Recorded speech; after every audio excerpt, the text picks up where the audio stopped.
Hey guys, today I'm gonna make some black beans and rice. So first thing I'm gonna do is heat up my pan and add some olive oil, about 2 tablespoons.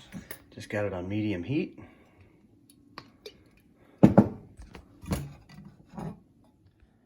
All right, I'm gonna do half a red onion.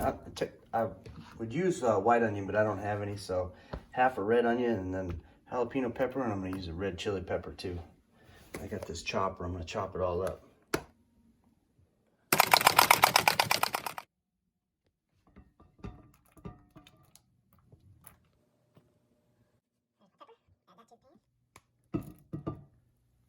Okay, we're just gonna cook this for 3 to 5 minutes or until they're soft. Now I'm gonna get the garlic ready right now. 3 cloves.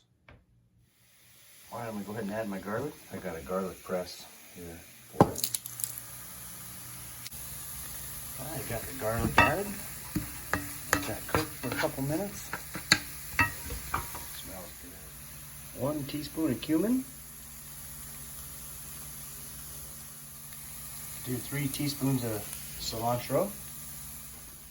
And a half teaspoon of cayenne pepper.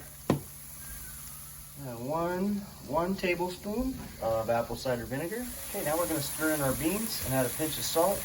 And I have a can of black beans and a can of pinto beans. I'm going to put them both in there. Go ahead and add the pinto beans and the black beans. Add the black beans. Okay, I'm going to go ahead and add a tomato, and I have some cherry tomatoes too I'm going to add. I went ahead and used the chopper on that. I'm going to go ahead and add those now. Okay, I just added the tomatoes now. Let it cook for a little bit, and I'm going to add some lime juice now, about a half a lime, and squeeze it in there. Okay, I'm just going to put some Himalayan sea salt on there now. And now I'm just going to season it with pepper. Now I got my rice ready to go, so I'm just going to serve this over rice. It's delicious. I just sampled it. The rice ready to go.